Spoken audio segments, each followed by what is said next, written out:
Students, in the previous video we have also discussed how important are dates in history, because we are reading chapter first in history, how, when and where, and now the second topic of this chapter is which dates are important in the history and written by the historians.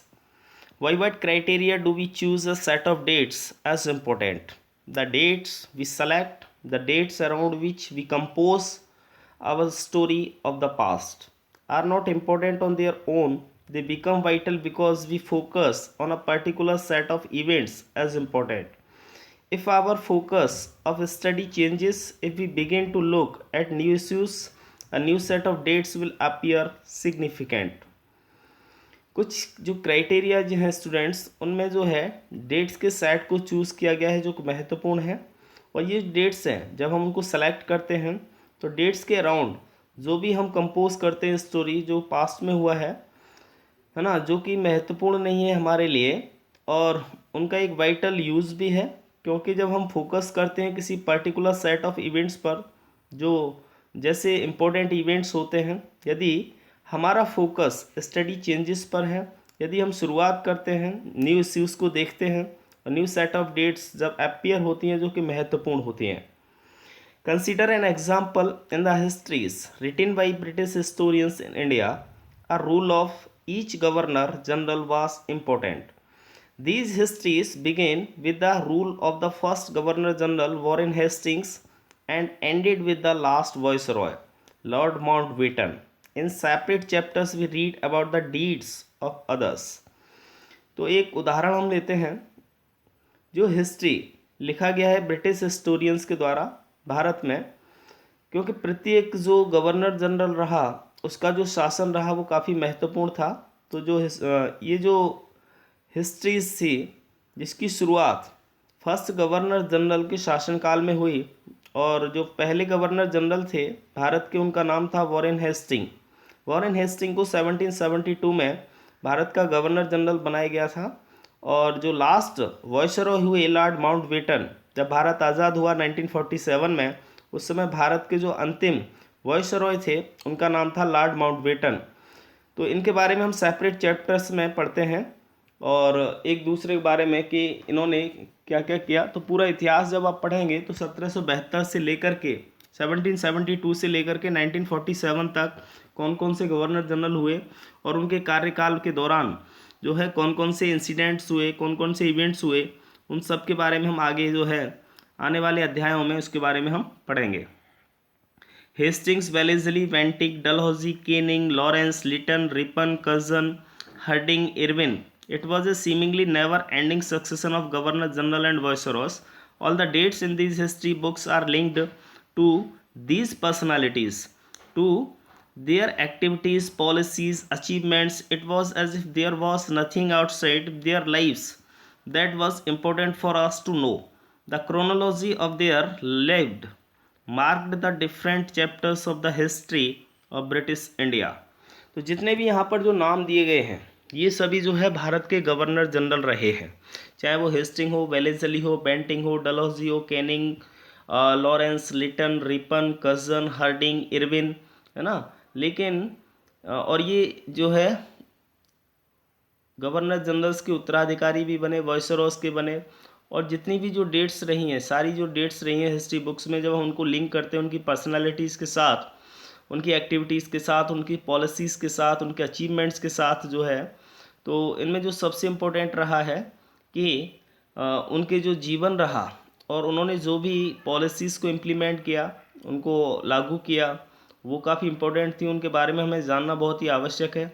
और उनकी जो chronology रही अपनी lives को लेकर के, उन्होंने अलग अलग जो चैप्टर्स के में जो है हिस्ट्री में हम पढ़ेंगे ब्रिटिश इंडिया के बारे में आगे। Can be not write about the history of this period in a different way? How do we focus on the activities of different groups and classes in Indian society within the format of this history of governor generals? क्या हम इनके बारे में लिख नहीं सकते हैं, है ना। हिस्ट्री जो लिखा नहीं जा सकता है, जो भी पीरियड रहा है वो अलग अलग तरीके से, और कैसे जो है उनको फोकस किया गया, उनकी एक्टिविटीज़ को डिफरेंट ग्रुप्स के द्वारा, क्लासेस के द्वारा जो है भारतीय समाज में, और जो गवर्नर जनरल्स रहे उन्होंने कैसे जो है इतिहास में समाज में जो भी परिवर्तन आया या जो भी फॉर्मेट्स को इम्प्लीमेंट किया, उन सब के बारे में बहुत ही जानना जो है आवश्यक है। यहाँ ये जो फिगर दिया गया है, ये फिगर है वॉरेन हेस्टिंग्स का, and he was the first governor general of India.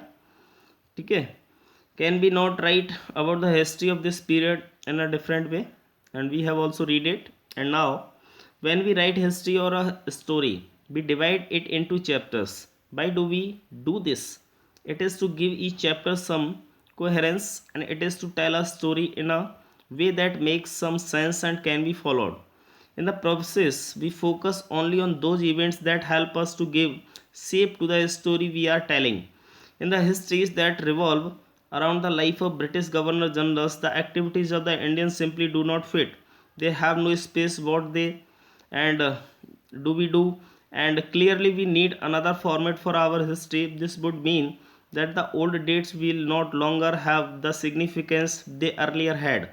A new set of dates will become more important for us to know. जब हम इतिहास लिखते हैं और या कोई कहानी है तो हम उसको चैप्टर्स में डिवाइड करते हैं, है ना। और यह हम क्यों करते हैं? इसके लिए प्रत्येक जो चैप्टर होता है उसमें कुछ ऐसे कोहेरेंस होते हैं, और जब हम ये स्टोरी बताते हैं अनेक तरीक़ों से बताते हैं, कुछ सेंस भी उसमें इंक्लूडेड होते हैं, इसको फॉलो किया जाता है। और इस प्रक्रिया में हम जो है कुछ इवेंट्स के ऊपर ही फोकस करते हैं जो कि मदद करते हैं, वो एक शेप प्रदान करती हैं उस स्टोरी को जो हम बता रहे हैं। जब भी जैसे कोई हम कहानी बताते हैं तो सबसे पहले हम उनमें जितने भी इंसिडेंट्स होते हैं उनको एक दूसरे से क्या करते हैं, जोड़ते हैं, तभी एक कंप्लीट स्टोरी बनती है। ऐसे ही जब हिस्ट्री लिखा जाता है तो उसमें सभी जो है पहलुओं को जोड़ा जाता है। जैसे हिस्ट्री में जब लाइफ के हम चारों ओर, खास करके जो ब्रिटिश गवर्नर जनरल्स रहे उनके लाइफ के चारों ओर की जो घटनाएं रहीं उनके जीवन के आसपास, उन सभी को एक दूसरे से क्या किया जाता है, उनको जोड़ा जाता है। तो ये जो एक्टिविटीज़ रही हैं तो जब वो सिंपली अगर हम देखें तो फिट नहीं बैठती हैं तो उनके लिए कोई स्पेस नहीं होता है, और जब हम करते हैं तो साफ तौर पर हमें आवश्यकता होती है एक अनदर फॉर्मेट की हमारी हिस्ट्री के अंदर। इसका मतलब ये होता है कि जो ओल्ड डेट्स होती हैं वो ज़्यादा लंबे समय तक या ज़्यादा लॉन्ग टाइम तक जो है उनका महत्व नहीं रहता है, और एक नया जो सेट ऑफ डेट्स होता है वो जो है उसको बनाना पड़ता है जो काफ़ी महत्वपूर्ण होता है और उनके बारे में हमें जानना है।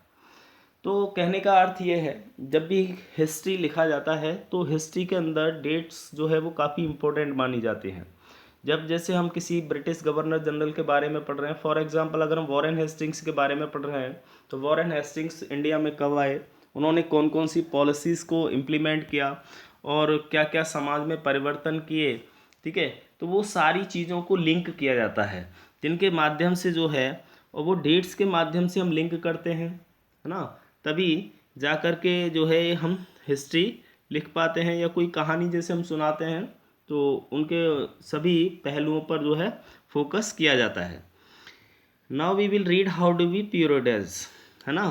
तो हम जो है वो पीरियडाइज कैसे करते हैं, किसी भी जो है समय को या काल को उसको एक पीरियड्स में कैसे डिवाइड किया जाता है। तो 1817 में James mill, a Scottish economist and political philosopher, published a massive 3-volume work, A History of British India. In this, he divided Indian history into 3 periods: Hindu, Muslim, and British. This periodization came to be widely accepted. Can you think of any problem with this way of looking at Indian history? तो 1817 में James मिल थे, एक Scottish economist थे और एक political philosopher, एक राजनीतिक दार्शनिक उनको भी कहा गया, और ये स्कॉटलैंड के रहने वाले थे, ठीक है ना। तो उन्होंने एक मैसिव 3-वॉल्यूम वर्क जो है पब्लिश किया था, ए हिस्ट्री ऑफ ब्रिटिश इंडिया, और इसमें उन्होंने जो है भारतीय इतिहास को 3 पीरियड्स में डिवाइड किया, हिंदू, मुस्लिम और ब्रिटिश।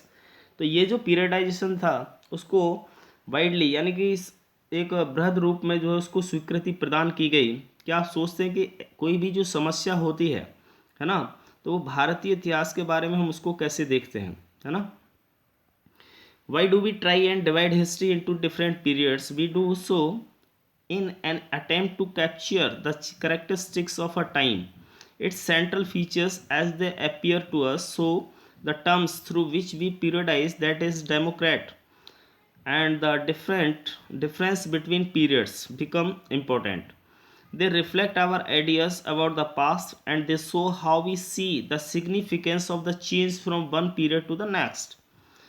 तो हम कोशिश क्यों करते हैं हिस्ट्री को अलग अलग पीरियड्स में डिवाइड करने की कोशिश क्यों करते हैं, और जब हम ये करते हैं तो उसमें हमें टाइम जो होता है, जो समय होता है, उसकी जो विशेषताएं होती हैं उनको कैप्चर किया जाता है, और जो उसके जो सेंट्रल फीचर्स होते हैं वो उसमें अपीयर्स होते हैं, उसमें सम्मिलित होते हैं, और ये जो टर्म्स हैं जिनके माध्यम से जो है उनको पीरियडाइज किया गया है, और उनके बीच में जो डिफरेंस रहे, है ना, जब भी जो पीरियड रहा, जैसे हम एंशियंट पीरियड की बात करते हैं या मेडिवल पीरियड की करते हैं या मॉडर्न पीरियड की बात करते हैं, तो उनके बीच में क्या क्या डिफरेंसेस रहे हैं जो काफ़ी महत्वपूर्ण है, और वे कहीं ना कहीं उन आइडियाज़ को रिफ्लेक्ट भी करते हैं जो हमारे पास में रहे हैं, और उनको दिखाते हैं और उनका महत्व क्या रहा है और क्या क्या परिवर्तन हुए उस पीरियड के दौरान। एक पीरियड से जब हम दूसरे पीरियड में एंटर करते हैं तो उस दौरान कौन कौन सी चेंजेस हुए।